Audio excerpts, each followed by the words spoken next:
Subscribe करें और देखें हर बार दिल को दहला देने वाली एक हॉरर कहानी।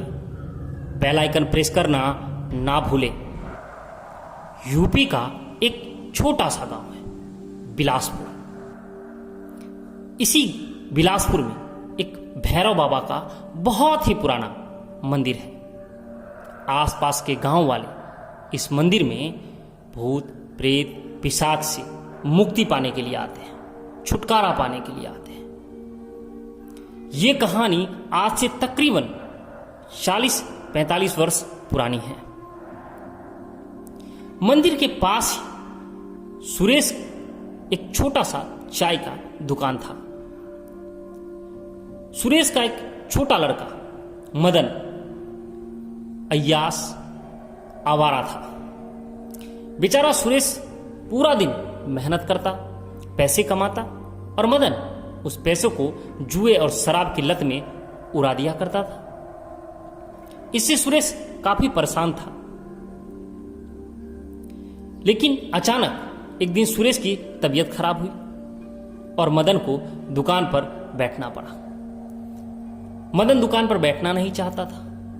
उसे तो जुए और शराब की लत थी, लेकिन मजबूरन उसे दुकान चलाना पड़ रहा था। पर उसके सपने बहुत बड़े बड़े थे। वो रातों रात लखपति बनना चाहता था। इसके लिए उसने काली शक्तियों से सहारा लेना उचित समझा और उस भैरव बाबा के मंदिर में बहुत सारे तांत्रिक भी आया करते थे जो भूत प्रेत तंत्र सिद्धि किया करते थे। संजोग से एक बार उस मंदिर में एक बहुत पहुंचे हुए तांत्रिक आए। तांत्रिक बहुत सिद्ध थे।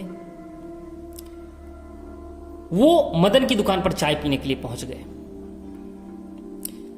मदन उनकी खूब सेवा करने लगा। ये देखकर तांत्रिक बहुत खुश हुए। उसने मदन की इच्छा पूछी तो मदन ने अपनी सारी इच्छा कह सुनाई। उसने कहा, कोई बात नहीं, मैं तुम्हें एक मंत्र बताता हूं और कुछ उपाय।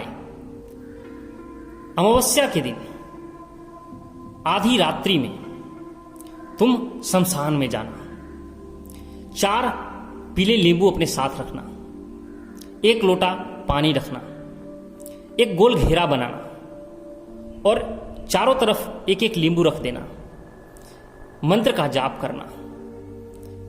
जब जाप सिद्ध हो जाएगा तो तुम्हें कई सारी प्रेत आत्माएं दिखेगी। वो तुमसे पानी मांगेगी। पहले तुम उससे खजाने के बारे में पूछना। जब वो तुम्हें खजाने के बारे में बता दे तो तुम उसे पानी पिला देना। मदन काफी डर गया यह सब सुनने के बाद। हिम्मत करके मदन ने खूब दारू पी और अमावस्या के दिन शमशान पहुंच गया तंत्र सिद्धि के लिए। उसने उस बताए हुए तांत्रिक के द्वारा सारे उपाय कर डाले और मंत्र पढ़ना शुरू किया। हाथ में 1 लोटा पानी था। मंत्र जब आधा संपन्न हुआ तो एक काला साया हड़हड़ाते हुए वहां प्रकट हुआ। एक भयानक सी आवाजें हुई वहां पर, धड़ाम की, और वो साया मदन के सामने था। उसने मदन से कहा, तुम ये गलत कर रहे हो। तुमने गलत मंत्र का उच्चारण किया। अब हमें तुम्हारी आत्मा चाहिए। तुमने हम सबका अपमान किया है। मदन भयभीत हो गया। एक तो नशे में था, इसीलिए उसके हाथ से वो पानी से भरा हुआ लोटा भी जमीन पर गिर गया। अब मदन वहां से भागना चाहता था। अब आसपास और कई सारी आत्माएं उसे दिखाई पड़ने लगी। कई सारी काली सायाएं वहां दिखाई पड़ रही थी जो अट्टहास कर रही थी, हंस रही थी। मदन वहां से भागने लगा। रास्ता काफी अंधेरा था। चारों तरफ घना अंधेरा, जंगल। भागते भागते मदन उस भैरव बाबा के मंदिर तक जैसे तैसे पहुंच गया। मदन जब उस मंदिर पर पहुंचा तो उसने देखा मंदिर के चारों तरफ सिर्फ आत्माएं आत्माएं हैं। वो जैसे तैसे उस मंदिर में प्रवेश कर गया। जैसे ही मदन उस मंदिर में घुसा, आत्माएं दिखनी बंद हो गई। मदन पूरी रात वहां बैठा रहा। सुबह जब मदन मंदिर से बाहर निकला तो फिर उसे दिन में भी आत्माएं दिखाई पड़ने लगी। वो फिर से मंदिर में घुस गया।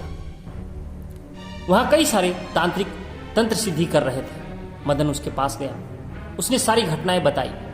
तांत्रिक ने कहा, वो आत्माएं सिर्फ तुम्हें दिखेगी और किसी को नहीं, क्योंकि तुमने मंत्र में कुछ गलती की है, जिसके कारण आत्माएं अब तुमसे नाराज है। हम तुम्हें एक सुरक्षा कवच देते हैं, इसे हमेशा अपने पास रखना, कभी खोना मत। जिस दिन तुम इस सुरक्षा कवच को खो दोगे, उस दिन तुम बहुत बड़ी मुसीबत में पड़ोगे। मदन ने वो सुरक्षा कवच हाथ में लिया और उस मंदिर से बाहर निकल आया। उसने उस दिन से कान पकड़ा कि आज के बाद मैं कभी गलत रास्ते से पैसे कमाने की कोशिश नहीं करूंगा, कभी लोभ लालच नहीं करूंगा, और अपनी चाय की टपरी पे पहुंच गया और फिर जीवन भर चाय बेच के गुजारा करने लगा। दोस्तों, कहानी कैसी लगी कमेंट करके जरूर हमें बताइएगा। तब तक के लिए वीडियो को एंजॉय कीजिए। हम नेक्स्ट वीडियो बहुत जल्द लेकर आएंगे। धन्यवाद।